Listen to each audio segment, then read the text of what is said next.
Hare Krishna. Somebody can please lead the invocation prayers. Hare Krishna Prabhu. Go ahead. I can. Om Ajnanatimurandasya Jnananjala Shalakaya Chakshurmritam Yena Tasmai Shri Guruve Namaha Shri Chaitanya Manobhishtam Stapitam Yena Bhutale Swayam Rupa Kadamayam Dadati Swam Padantikam Vandeham Shri Guru Shri Yuttapada Kamalam Shri Gurum Vaishnavamscha Shri Rupam Sagajadam Sagana Raghunathanvitam Tam Sajivam Sadhvetam Savadutam Parijana Sahitam Krishna Chaitanya Devam Shri Radha Krishna Padan Sahagana Lalita Shri Vishakan Vitamscha He Krishna Karuna Sindhu Dinabandho Jagatpate Gopesa Gopika Gopika Kanta Radha Kanta Namostute Tapta Kanchana Gaurangi Radhe Vrindavaneshwari Vrishabhanu Sutidevi Pranamami Haripi Vanchakalpatarubhascha Kripa Sindhu Bhairvacha Patitanam Pavanebhyo Vaishnavebhyo Namo Namah Jai Shri Krishna Chaitanya Prabhu Nityananda Shri Advaita Gadadhara Shri Vasadi Gaura Bhakta Vrinda Hare Krishna Krishna Krishna Hare Hare Hare Rama Rama Rama Hare Hare. Om Namo Bhagavate Vasudevaya. Om Namo Bhagavate Vasudevaya. Om Namo Bhagavate Vasudevaya. Hare Krishna. Thank you all for coming. So today we will cover Srimad Bhagavatam, Canto 3, Chapter 5, verses 39 to 51. We'll end this Chapter 5 today. And our today's class will be slightly easier class. But before that, you all will please try to explain one or more points and ask one or more questions. I'm hoping those of you who were not present in class last time and listened to recording, hopefully you can explain something and ask something.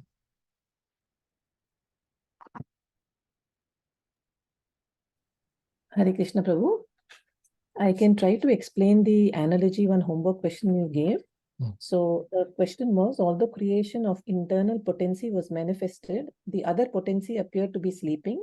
The Lord wanted to awaken her to activity just as a husband wants to awaken the wife from the sleeping state for enjoyment.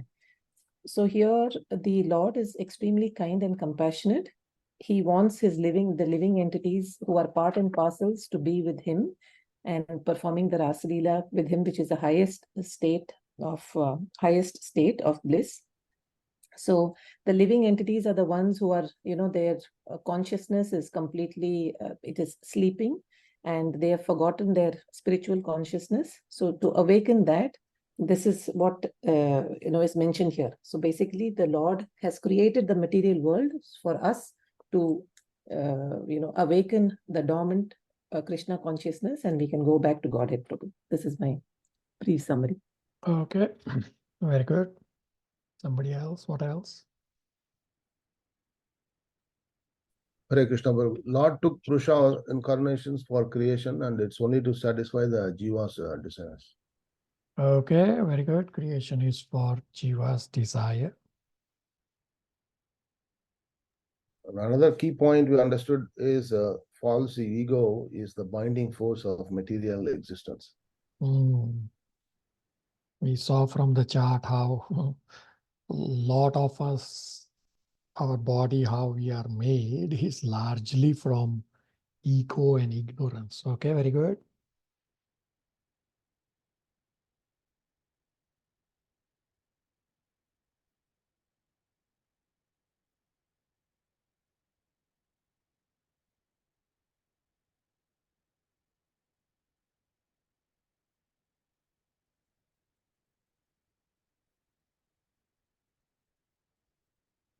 Something else? What else? Those who listen to the recording.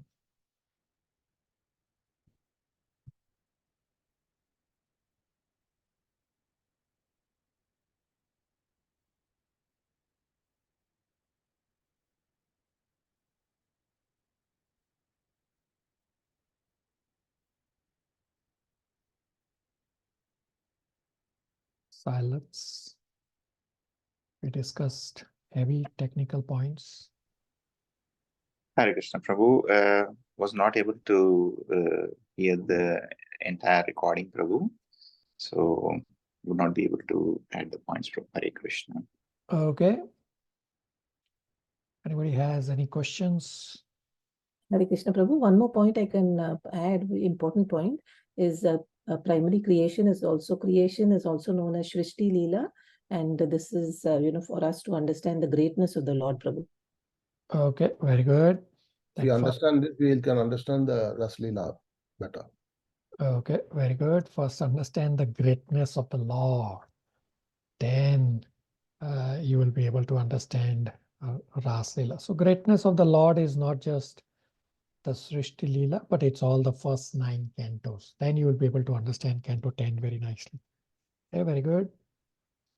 And only 10% of the jivas are in this material world. The 90% of the jivas, they are still in spiritual world. Yeah, even though it's only 10% of jivas in material world, Krishna could have said, you know what, let them go. What's the big deal? I am anyway surrounded by 90%, but no. Even it's just 10%, Krishna is still doing so much. Sometimes I personally have the feeling, I mean, just let it go. Like the trouble of creating so much of the material universes seems too much to me. But again, it's Krishna's mercy.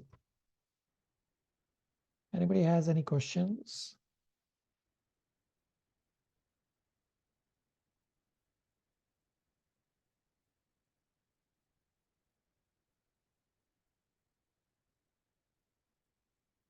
Okay. So just a recap in terms of where we are. Last class we discussed Sarga. Sarga means primary creation by the Lord. We discussed that the 10 demigods as the controlling demigods for senses are also created as part of Sarga, the primary creation by the Lord. These 10 demigods were created even before Brahmaji took birth. Still, these demigods were unable to do their duties. Hence, in the verses that we'll cover today, the demigods offer prayers to Karnodakshai Vishnu and ask for enlightenment and directions. Demigods are praying to get power, knowledge, empowerment, mercy, so that they can serve the Lord.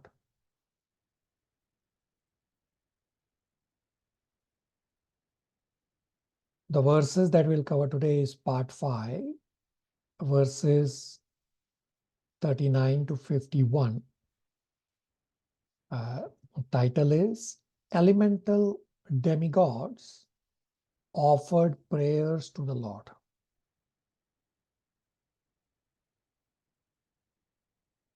Now, all these prayers are before creation has happened. Even before creation, when I say creation, meaning the creation of the material world, the manifested part, it has not yet happened. So even before creation, these demigods are aware of the threefold miseries that the jivas are going to go through, because it is based on their experience of the previous creation. So these demigods know past, present, and future, because these 10 demigods are portions of Karnodakshai Vishnu. So they don't become Vishnu, but they are just created directly by the Lord as part of Sarga, primary creation, as well as the same demigods were also there in the previous creation. Therefore, they know what went on in the previous creation. Essentially, the same thing went on in the previous creation, just as everything is going on in the current creation. So each of these verses that we'll cover today, they have a key point, or you can call it as key theme. And a series of verses also have a theme. So I will explain how. So verses 39 to 43 are about the glorious shelter of the Lord's lotus feet. And then verse 39 has the theme umbrella for relief from miseries. Everybody with me so far? Hare Krishna Prabhu. 39 to 43, I know what it is. What is the next? Which verse did you say? So 39 to 43, the theme is about the glorious shelter of the Lord's lotus feet. And then each of the verses also have a key point. So verse 39, the key point is umbrella for relief from miseries. Thank you.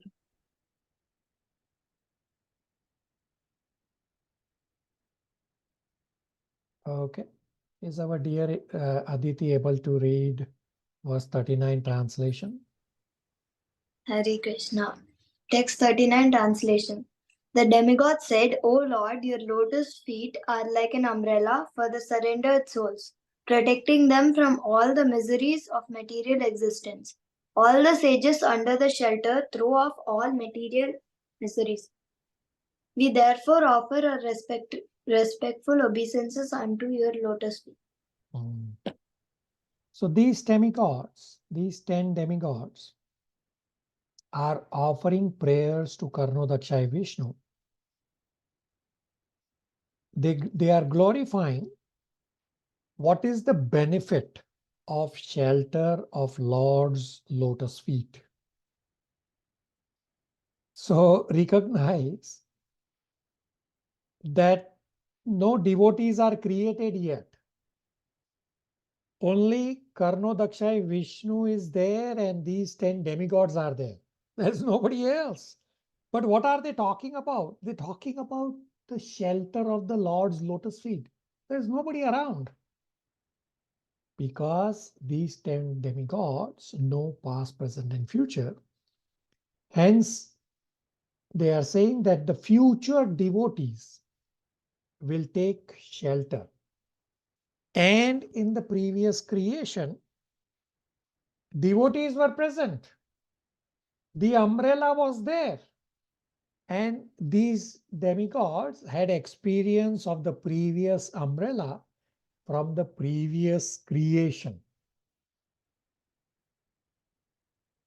The conditioned souls are suffering threefold miseries because of ignorance. And demigods are saying that your lotus feet is for relieving them from miseries.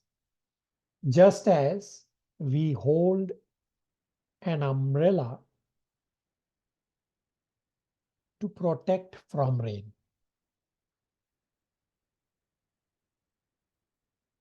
When we suffer excessive threefold miseries, we can hold the umbrella. Means, so holding umbrella means to take shelter of the lotus feet of the Lord. That will uproot all threefold miseries of the material existence. So Vishwanath Chakravarti Thakur explains here about the umbrella. The Sanskrit word for umbrella is there in the verses. Atapatram. That devotees who take shelter of the Supreme Personality of Godhead can completely uproot the threefold miseries. So the key point is uproot. But those following other paths, such as Gyan Yoga, Ashtanga Yoga, other yogis, they cannot uproot. So those following these other paths, such as Gyan Yoga, Ashtanga Yoga, they may get away from the miseries for some time, but they again get into miseries because they cannot uproot the miseries. But devotees very easily and quickly uproot and very easily keep Krishna in the center and cut off attachment. But jnanis, yogis, they cannot cut off the attachment. Plus, of course, it takes a long time for jnanis because they are relying on their own endeavor. Jnanis artificially think that they are liberated, but because they do not take shelter of Supreme Personality of Godhead, they fall down. In the purport for verse number 39, the last line, Prabhupada explains, the opinion of the demigods are valuable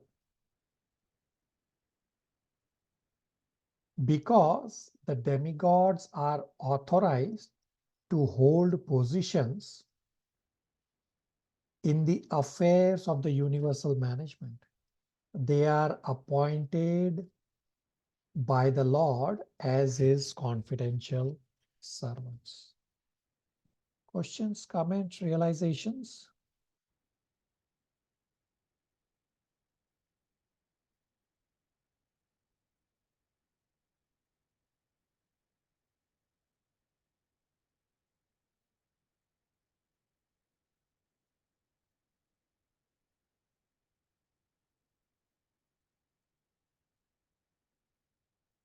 Okay.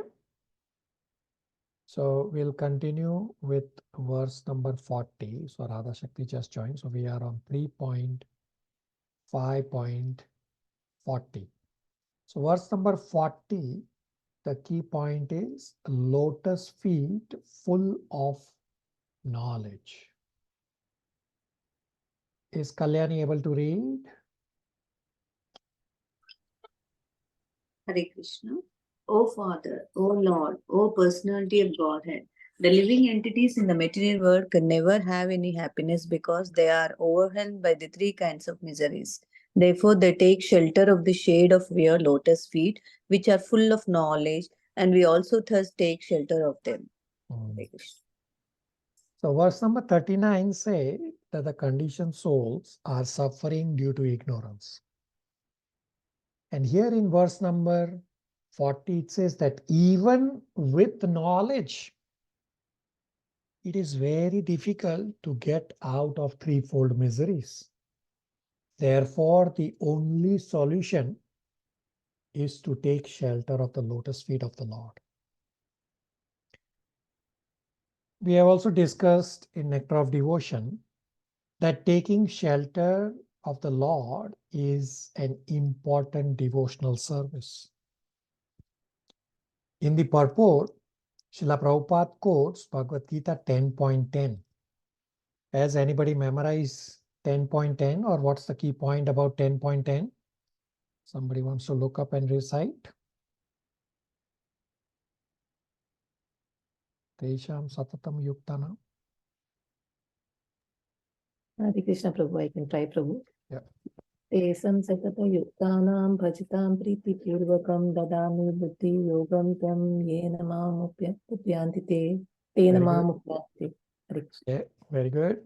What's the key point? Tadami buddhi yogam tam yena mamupayanti. So Prabhupada quotes this verse that how Krishna gives buddhi to devotees. So simply to endeavor for knowledge without shelter is Shrama eva hi kevalam. Shrama eva hi kevalam is waste of time. Does anybody remember where does this verse Shrama Eva Hi Kevalam comes from? I think it's first canto, first chapter. I don't exactly remember the number, Prabhu. First canto, first chapter, Prabhu. Okay, so it's Canto 1, Chapter 2, verse number 8. So in 1.2.6, Sukadeva Goswami explains that devotional service is the essence of all scriptures, and then goes on to explain what not to do. Therefore, in 1.2.8, he explains Shrama Eva Hi Kevalam, that everything else, if you cannot come to the point of taking shelter of the Lord, then it is waste of time. Sridhar Prabhu, very good remembrance, at least portion of it. So Gyan Yoga and Ashtang Yoga are on philosophical speculation level. Because of no shelter of the Lord's lotus feet of the Lord, hence Gyan Yogi and Ashtang Yogi cannot get relieved from the threefold miseries. Questions, comments, realizations?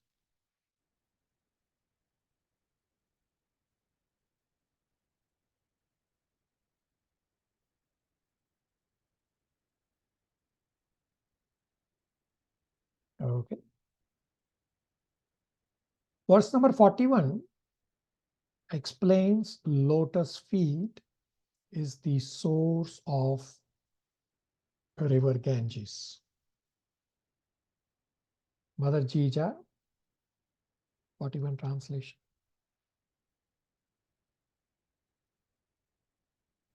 Text 41 translation. The lotus feet of the Lord are by themselves the shelter of all places of pilgrimage.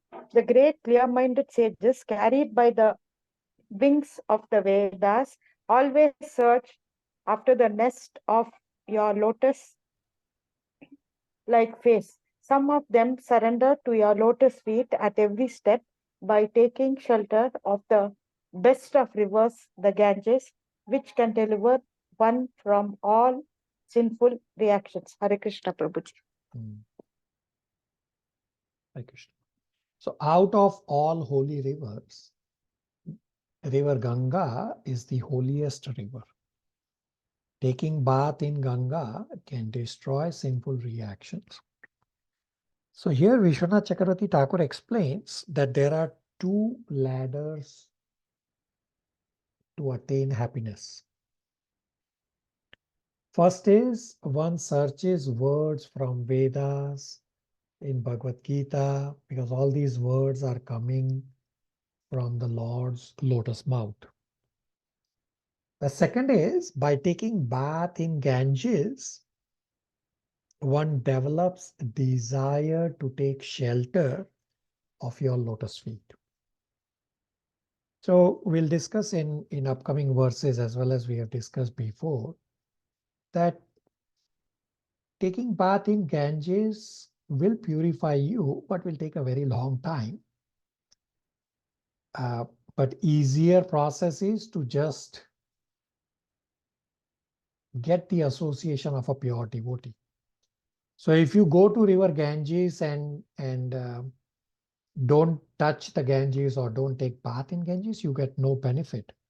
But if you are in close proximity, or if you simply follow the instructions of a pure devotee, you will get purified much easier and much quicker way.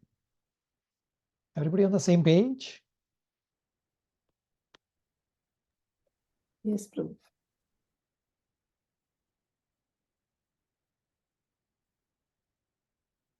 Okay. Verse 42 explains lotus feet reveals knowledge and detachment. Gopal? Hare Krishna Prabhu, can you repeat, Prabhu, the lotus feet? Yeah, verse 42 explains lotus feet reveals knowledge and detachment.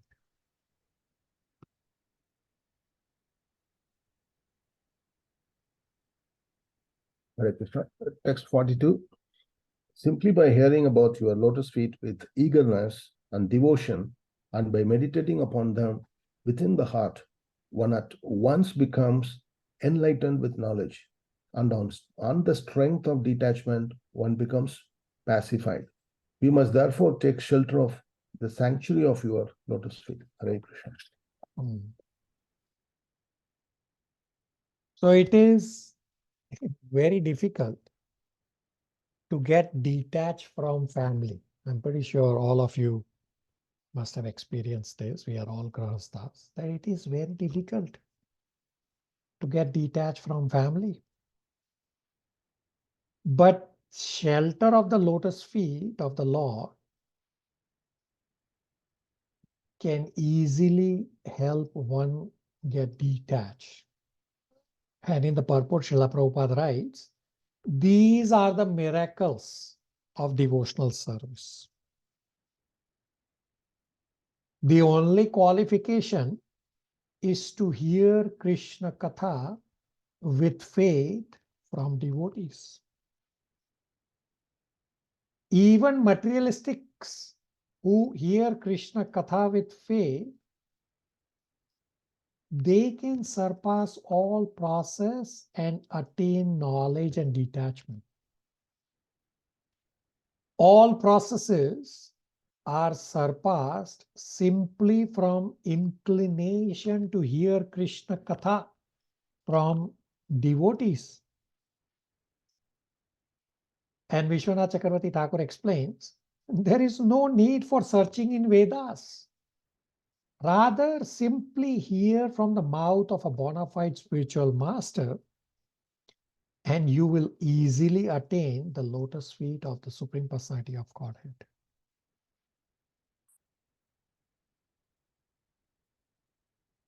Verse 43, the theme or the key point is awards, remembrance, and courage. Of course, it's talking about the lotus feet. Shalini.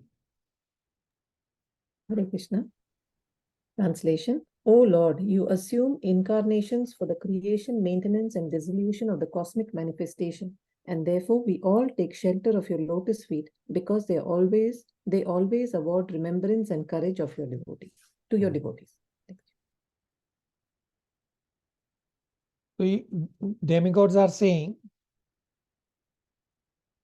you take so many avatars for creation, maintenance, annihilation. But we take shelter of your lotus feet, which are always remembered by pure devotees. Questions, comments, realization. So I explained that verses 39 to 43 are about the glories of the shelter of the Lord's lotus feet.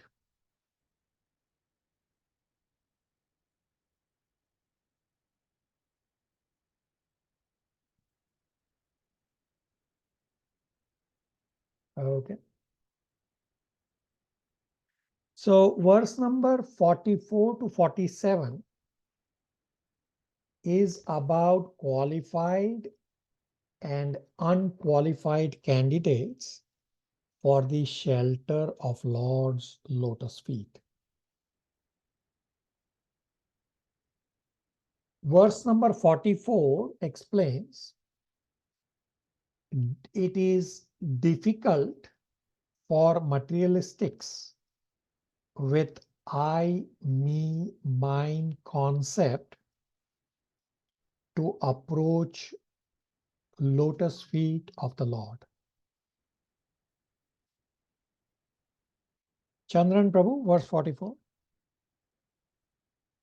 Hare Krishna. Verse number 44. O Lord, persons who are entangled by undesirable eagerness for the temporary body and kinsmen, and who are bound by thoughts of mind and I, are unable to see your lotus feet. Although your lotus feet are situated within their own bodies, but let us take shelter of your lotus feet. Hare Krishna. it is very difficult to attain Lord's lotus feet because people have strong bodily attachment, strong attachment to body, house, family, etc. And because of I, me, mine concept. Although Lord dwells as Paramatma within everyone, still materialistic think of I, me, mine, plus they are attached to material opulences, hence it is difficult to develop bhakti towards the Lord. All in the material world are actually trying to compete with Krishna and wanting to be enjoyers. People think, I am the Lord of all I survey. I am God. Hence, it is very difficult for such people to surrender, and they will never have inclination to hear Krishna Katha. Materialistic people, they may be wealthy, but they are still miserable.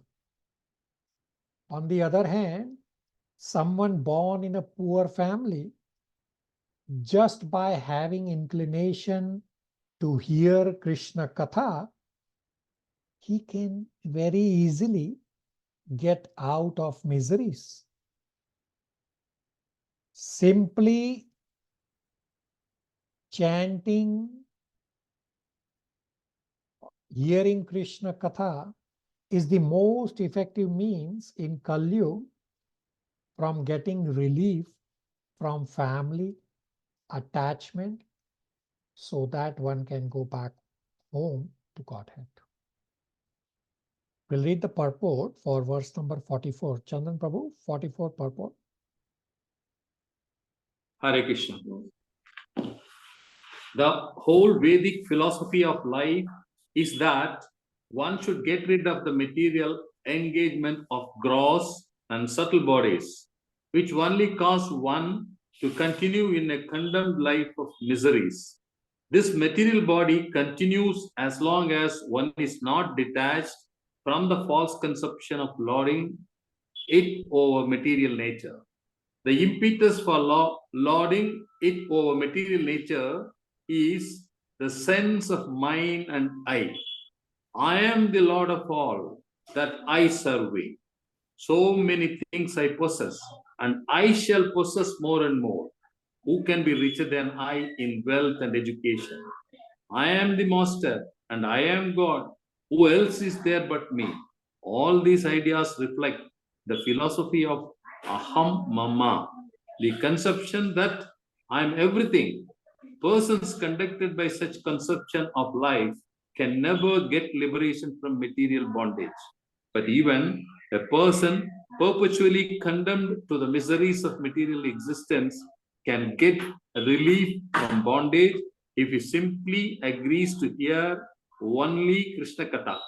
In this age of Kali, the process of hearing Krishna Katha is the most effective means to gain release from unwanted family affection and thus find permanent freedom in life. The age of Kali is full of sinful reactions, and people are more and more addicted to the qualities of this age. But simply by hearing and chanting of Krishna Katha, one is sure to go back to Godhead. Therefore, people should be trained to hear only Krishna Katha by all means in order to get relief from all miseries. Hare Krishna.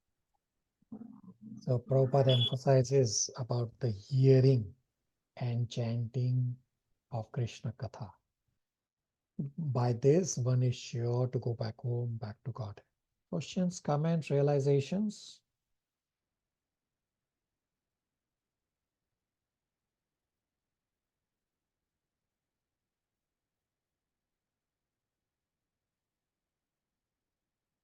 verse 45 explains those who are offensive and materialistic.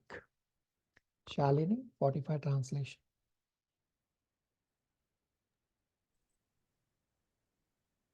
Hare Krishna.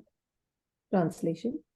O great Supreme Lord, offensive persons whose internal vision has been too affected by external materialistic activities cannot see your lotus feet, but they are seen by your pure devotees.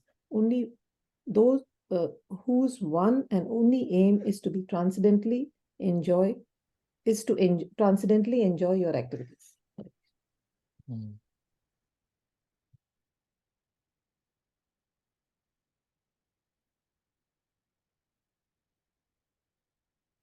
The point is, it is a greatest offense to think Paramatma and Jivatma as one and the same, to be on the same level. Therefore, such jnanis and yogis, they are transcendentalists, but they are still considered karmis because they are offending.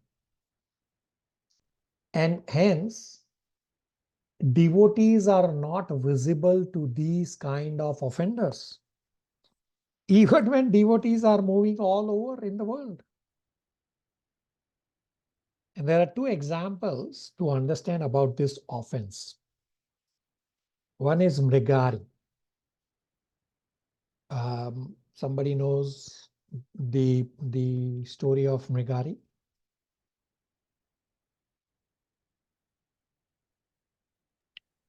Yes, Prabhu. Can I just go ahead, Prabhu? Yeah. Yeah, Mrigari was a hunter who used to kill animals, and he was not killing them fully. He only used to see their suffering until they die. So one day, Narad Muni comes and then informs him, saying that he is doing a lot of cruelty. Then he gets reformed by the association of Narad Muni, and then he transforms into a devotee. Hare Krishna, Prabhu. Very good. So Mrigari was offending in ignorant state. And Narad Muni gave the knowledge, and Mrigari got purified quickly because Mrigari was offending, not knowing what he was doing. And then there is the other examples of the two sons of Kuvera. Somebody knows the story of the two sons of Kuvera? What were they doing?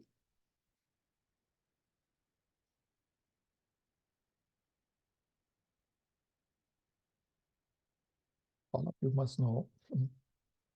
Yeah, Hare Krishna, Prabhu. If no one would like to go ahead, I will. Can I go ahead? Yeah, go ahead, Prabhu. Yeah. So the two sons of Kuvera, they were doing a lot of sense gratification, and along with the female associates of them, and they were taking baths completely naked. And when Narad Muni was passing by, the females covered their bodies. However, due to excess intoxication, pride, and all, the two sons of Kuvera did not bother covering and giving respect to Narad Muni. So Narad Muni cursed them to become the two Arjuna trees in Gokula. And then the Lord, we know the pastime of Lord Damodar, how he relieved them. Hare Krishna, Prabhu. Okay, very good. So these two sons of Kuvera, they were offending knowingly. So this is the difference about Mrigari and the two sons of Kuvera, that Mrigari did not know, and when he got knowledge, he got purified quickly. Versus these two sons of Kuvera, they were offending knowingly, hence it took a long time for them to get purified. So Narad Muni seemingly cursed, but actually blessed these two sons of Kuvera, that Krishna will come and relieve you, that they were standing as trees. in the courtyard of Nand Maharaj and saw all the beautiful pastimes of Krishna directly, as well as Krishna would climb on them or Krishna would circle these trees. I mean, this is the mercy of Krishna. So Krishna said to these two sons of Kuvera that I actually don't have any connection with you two, because you two are knowingly doing offenses. But because my devotee Srila Narad Muni has promised, hence I am giving you darshan of me. So knowing offenders have to wait to get mercy of the devotees of the Lord. And in the purport, we'll read right now. In the purport, Srila Prabhupada explains this nature of the devotees. That Krishna is definitely merciful, but devotees are extremely more merciful. Devotees bestow blessings even to the offenders. We'll read verse 45 purport.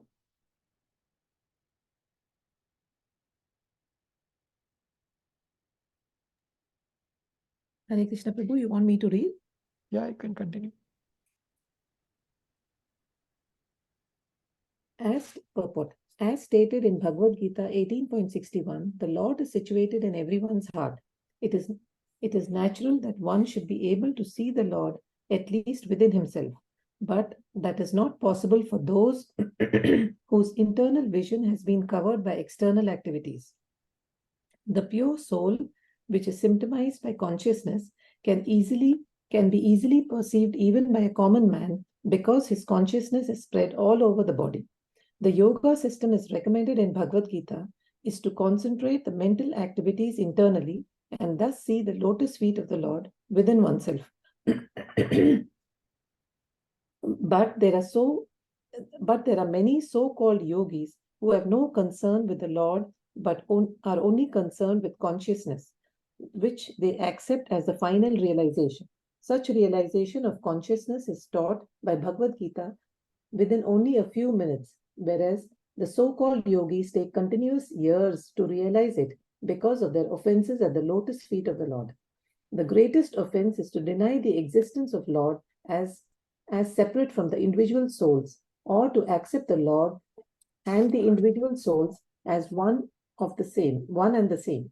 The impersonalists misinterpret the theory of reflection, and thus they wrongly accept the individual consciousness as the supreme consciousness.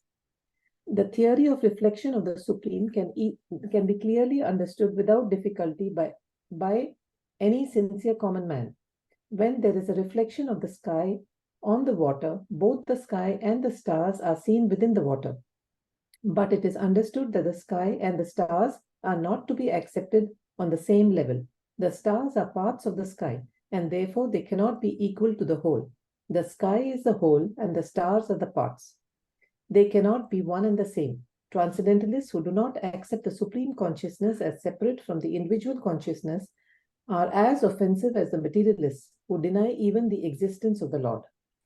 Such offenders cannot actually see the lotus feet of the Lord within themselves, nor are they even able to see the devotees of the Lord. The devotees of the Lord are so kind that they roam to all places to enlighten people in God consciousness. The offenders, however, lose the chance to receive the Lord's devotees, although the offenseless common man is at once influenced by the devotee's presence. In this connection, there is an interesting story of a hunter and Devrishi Narada. The hunter in the forest, although a great sinner, was not an intentional offender.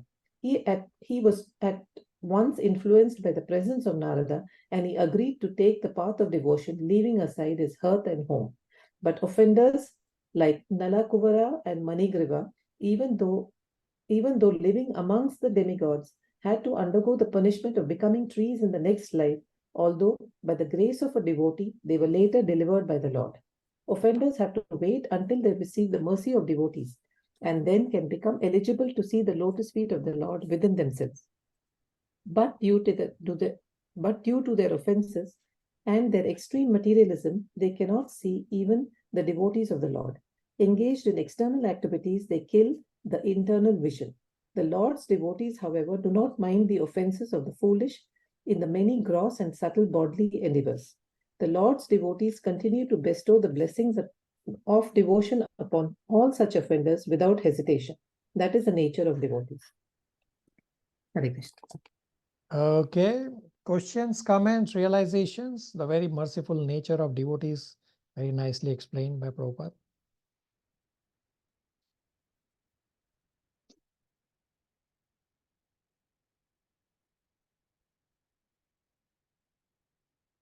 Okay.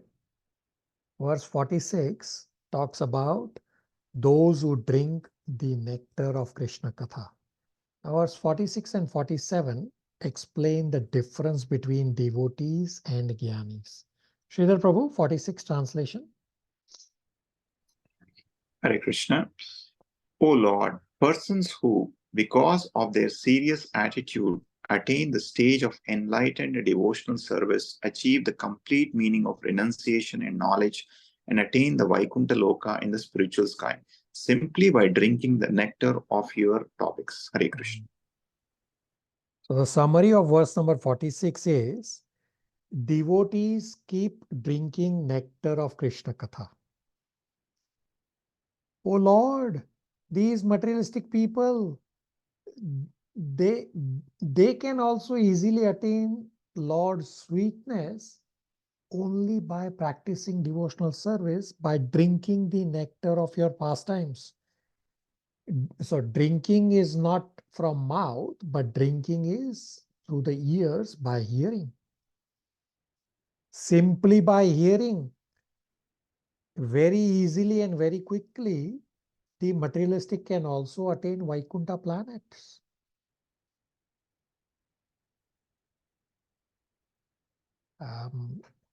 In Srimad Bhagavatam 10.14.4 are the Brahmaji's very beautiful prayers. Brahmaji explains that jnanis put so much endeavor, but their only gain is pain. The jnanis are beating empty husk because the grain is already taken out. What are you going to get? Nothing but pain of simply beating the empty husk. On the other hand, pure devotees can very easily enter the kingdom of Godhead. Jnanis at advanced stage only experience pain, but devotees from beginning of practice, they experience different pleasures. In the purport, Srila Prabhupada explains the difference between devotees and impersonalists. So we have discussed these differences earlier, that what is the big deal of impersonalists attaining Brahman effulgence? Because Brahman effulgence is attained even by the demons, killed by Lord Vishnu. Everybody on the same page?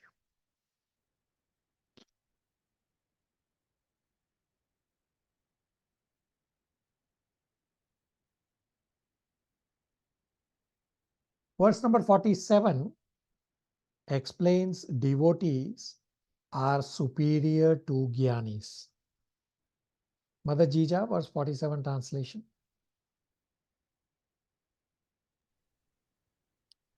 Verse 47 translation.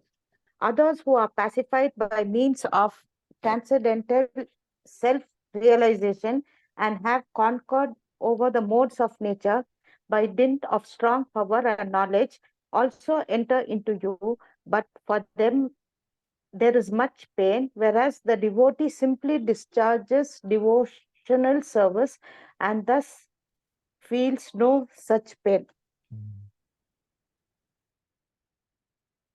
Other people also desiring liberation, they try to conquer material energy by mental speculation and to merge with the Lord. They become so distressed even after putting so much endeavor. But in bhakti process, there is no distress. From day one, there is bliss. Now, somebody may question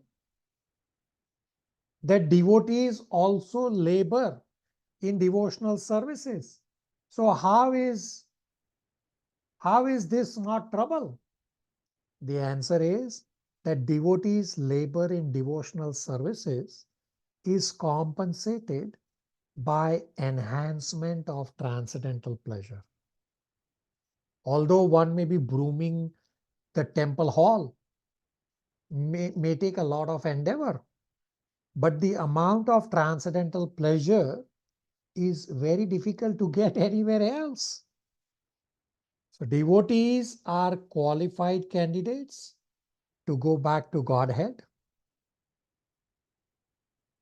And the other point explained in these series of verses is that the destination and the pleasure attained by jnanis is different than that attained by devotees. Questions, comments, realizations on the series of verses of 44 to 47, which described about the qualified and unqualified candidates for the shelter of Lord's lotus feet. Hare Krishna, Prabhu. Just one realization of something to share, Prabhu.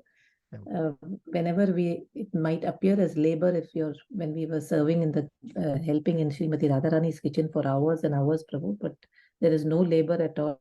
There's no labor because it's all transcendental pleasure, Prabhu. Okay, very good. Very good realization, because you are acting at the level of soul. So you don't feel the you don't feel the pain at all. In the material world, every few hours, I need a break, because I am acting at the bodily level. Okay, very good. Verse number 48 to 51 are demigods praying for enlightenment and directions. We'll read verse number 48, translation and purport, and the theme of this verse is that demigods saying, we cannot serve you because we are disunited. Kalyani, verse 48, translation and purport. O original person, we are therefore but yours only. Although we are your creatures, we are born one after another under the influence of the three modes of nature. And for this reason, we are separated in action. Therefore, after the creation, we would not act concertedly for your transcendental purpose. The cosmic creation is working under the influence of the three modes of the external potency of the Lord. Different creatures are also under the same influence, and therefore they cannot act concertedly in satisfying the Lord. Because of this diverse activity, there cannot be any harmony in the material world. The best policy, therefore, is to act for the sake of the Lord. That will bring about the desired harmony. Hare Krishna. So it's a straightforward verse. The demigods are saying that you created us, O Lord. Because we do not know how to proceed, hence we cannot offer the universe to you as your plaything. We did not understand your desire. Hence, please enlighten us and empower us with direction. And therefore, in the last line of the purport, Prabhupada says, the best policy, therefore, is to act for the sake of the Lord. That will bring about the desired harmony. Verse 49, the key point is demigod saying, enlighten us. Chandran Prabhu, verse 49 translation. Hare Krishna. 49 verses. O unborn one, please enlighten us regarding the ways and means by which we can offer you all enjoyable grains and commodities, so that both we and all other living entities in this world can maintain ourselves without disturbance and can easily accumulate the necessities of life both for you and for ourselves. Take it. The demigods are saying, O Lord, you are unborn. We offer gratitude. All living beings should offer sacrifice to the Supreme Personality of Godhead as well as to the demigods. Hence, demigods are saying, enlighten us in the process of offering grains to you. In Canto 7, Prahlad Maharaj says with beautiful prayers, whatever we offer to the Lord is actually for our benefit. Lord is Atmaram. And to explain this point, that how what we offer to the Lord is for our benefit, Prahlad Maharaj explains with an analogy. That when we decorate our own face, the reflection in the mirror also shows the decorated face. Similarly, whatever we offer to the Lord is actually for our benefit.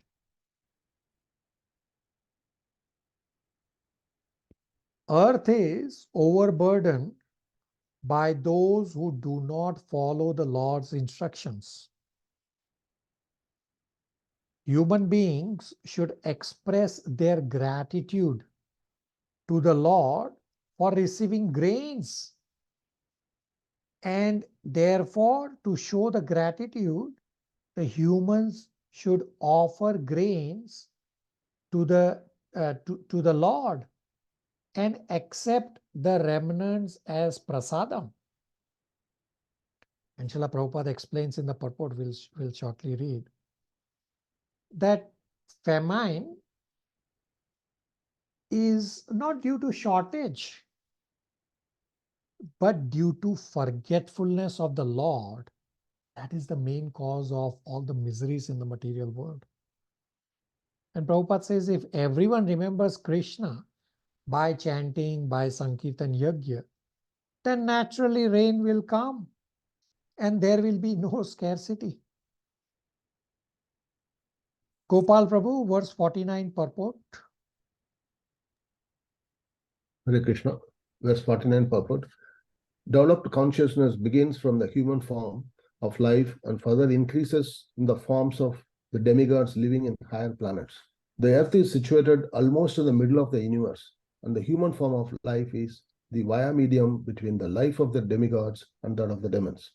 The planetary system above the earth are especially meant for the higher intellectuals called demigods.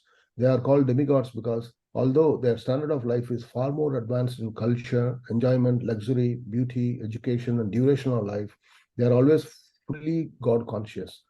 Such demigods are always ready to render service to the Supreme Lord because they are perfectly aware of the fact that every living entity is constitutionally an eternal subordinate servitor of the Lord.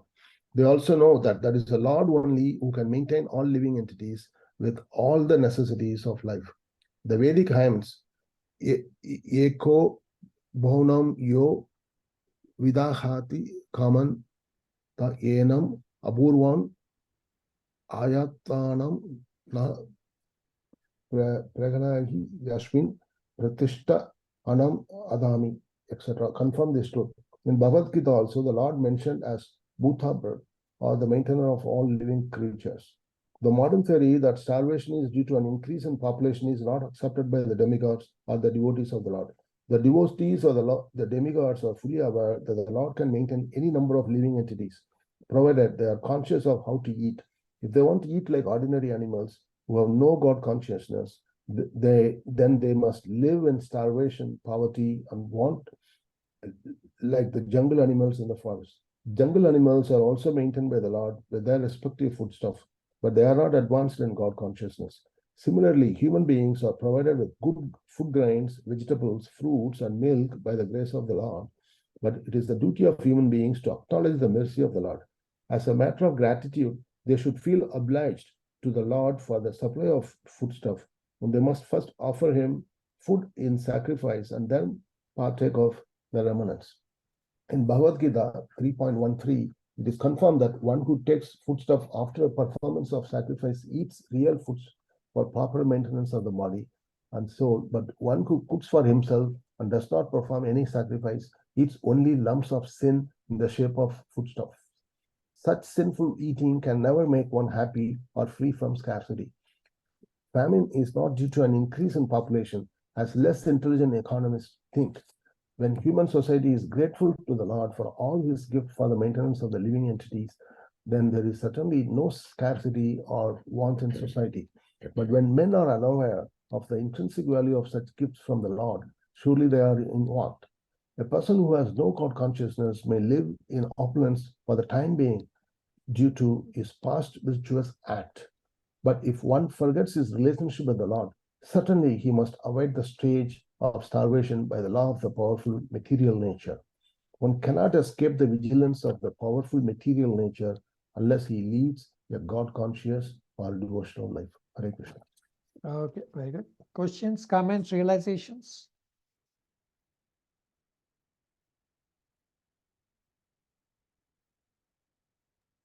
Hare Krishna Prabhu. I just had a question from the previous verses too. That the Gyanis and the Yogis and all, Prabhu, so what exactly is it like? Are they ignorant or knowingly they don't want to accept the supremacy of the Lord? We have discussed that those who are Brahmavadis, essentially Gyanis are Brahmavadis, they don't have the association of devotees of the Lord. Therefore, they don't know about the personal form of the Lord. Therefore, they are only stuck at the Brahman effulgence because that's what they know. So their misfortune is that they don't have devotee association. Therefore, they don't advance.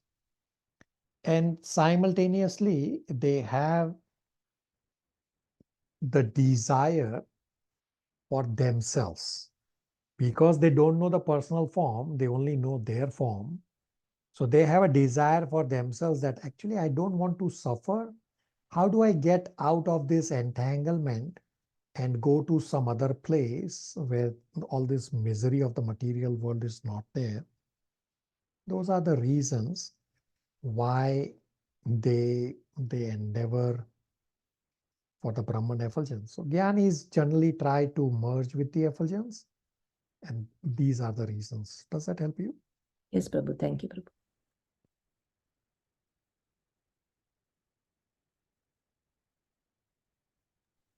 Hare Krishna Prabhu, just on the scarcity point, Prabhu, how if you look at across the world, how the news and information, they just spread saying that, okay, this is just that it's a man-made thing or something of that sort. That is what they always create, Prabhu. But the thing is, they don't put Krishna in the center most of the times. Yeah. And they look this reasons saying that, okay, it's all signs and everything. There is nothing called God who is the center of everything. Hare Krishna. Yeah, we read very good. So we discussed this point at our last class. In one of the purport, Prabhupada says like almost identical words to what Sridhar Prabhu just described. That scientists who think that the material nature works wonderfully, so that point is correct. But ignoring the creator, the designer and the creator, the Lord, who is behind the creation. So these scientists are ignorant, even though they are seemingly so-called scientists, but they are ignorant. Those are the actual words in one of the purport we read last class. Very good. Yeah, Sridhar Prabhu, very good. So yes, they simply spread all this knowledge, and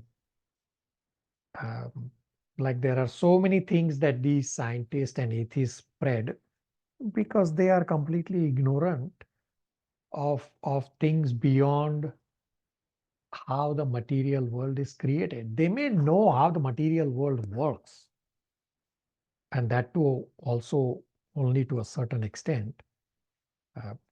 But they don't know anything about the creation at all. Okay, Mother Jija, verse 50 translation. Verse 50 says, you impregnated external energy with jivas.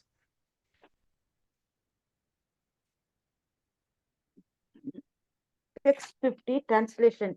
You are the original personal founder of all the demigods and the orders of different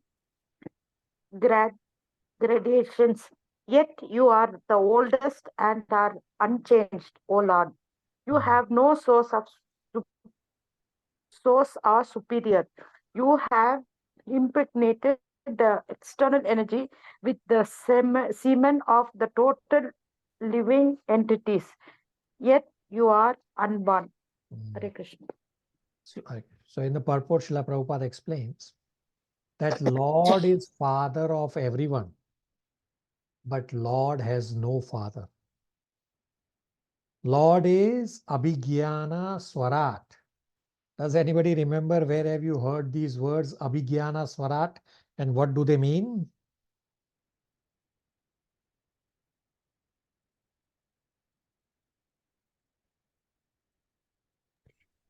First shloka of Canto 1, Prabhu. Very good. Correct answer. Abhigyana Swarat, the very first line, the verse starts with Om Namo Bhagavate Vasudevaya Janmadiyasya Yato Anvayaditarascharteshu Abhigyana Swarat. That's the very first line, Abhigyana Swarat. Okay, what does Abhigyana Swarat mean? Swarat is fully independent, Prabhu. Abhigna is, I was not aware. I'm just looking at the Prabhu. It's fully cognizant. Yeah, very good. Yeah, so Lord is Abhigyana and Swarat. He is fully independent and fully cognizant.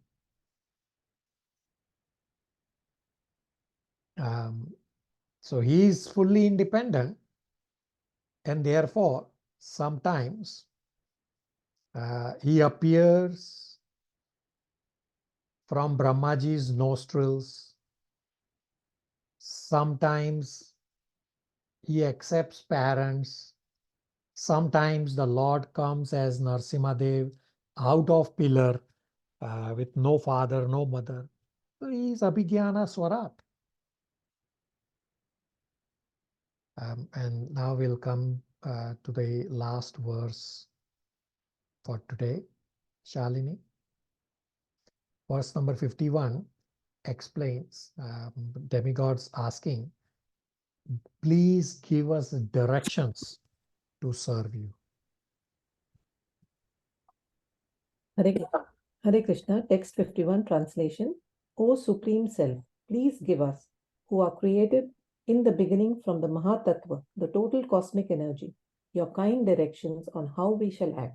Kindly award us your perfect knowledge and potency so that we can render you service in the different departments of subsequent creation. Hare Krishna. Okay. So they're saying, please give us order what we should do. Please give us direction. We all need your mercy to act. Without your mercy, we do not know how to act. Please give us knowledge, mercy, empower us. So demigods are praying to get power, knowledge, empowerment, mercy, so that they can serve the Lord. Thus, we have completed chapter 5. Questions, comments, realizations?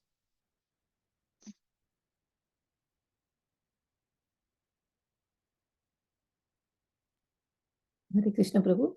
Just one realization that, demigods at their level, also they are not puffed up, how they are, the humility, they are, surrendering and asking Prabhu to the Lord. Yeah. Yeah, very good, very good. That humility is very important. Very good observation. Okay.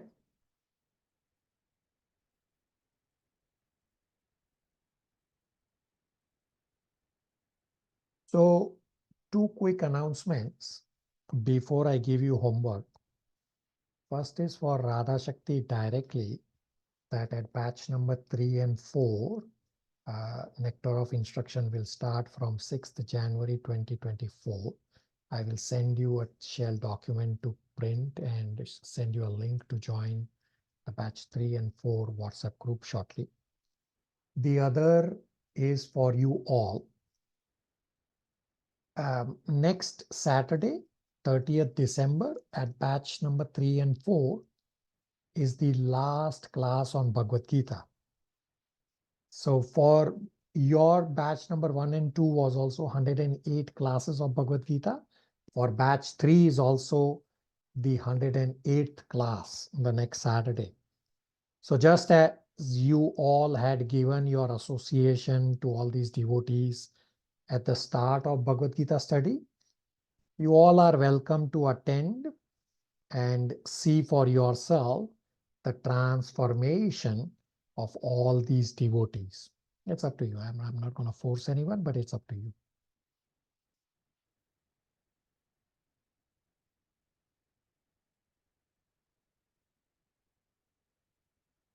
Sure, Prabhu. Please share the link, Prabhu, and the time, Prabhu.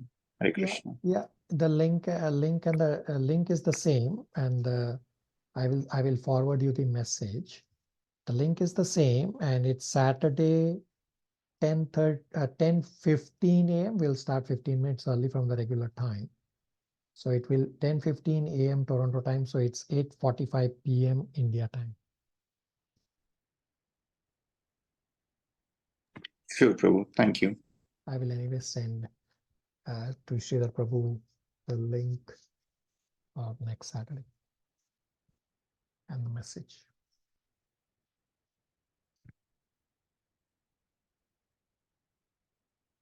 So homework questions, two homework questions, two analogies. First is, devotees derive more transcendental pleasure while engaged continuously in service of the Lord than when they have no such engagement.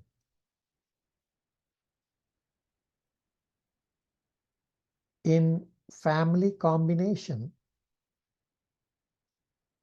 of a man and a woman, there is much labor and responsibility for both of them. Yet, when they are single, they feel more trouble for want of their united activities.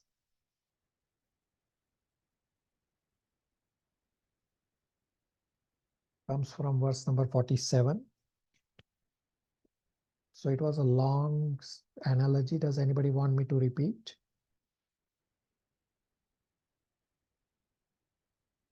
Yes, Prabhuji, please. That would help.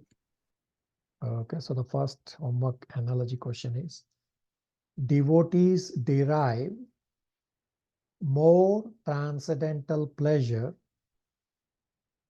while engaged continuously in service of the Lord than when they have no such engagement. In family combination of a man and a woman, there is much labor and responsibility for both of them. Yet, when they are single, they feel more trouble for want of their united activities. Answer comes from verse number 47. Second analogy, as some of the old prisoners in government jails are entrusted with some responsible work of prison management, so the demigods are improved, conditioned souls acting as representatives of the Lord in the material creation. Comes from verse number 51.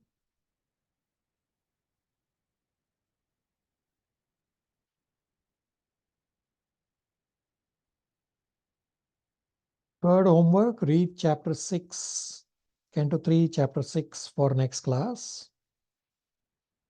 So chapters 6, 7, 8, 9, and 10 are again very technical chapters. We'll try to understand to our best of abilities. Questions, comments, realizations?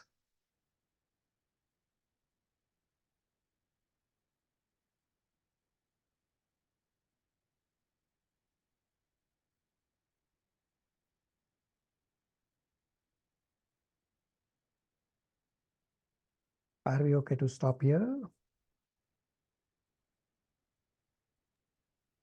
Hare Krishna, Prabhu. Yes, Prabhu. Thank you, Hare Prabhu. Krishna, everybody. Thank you, Prabhu. Hare Krishna, Prabhuji. Thank you. Thank you.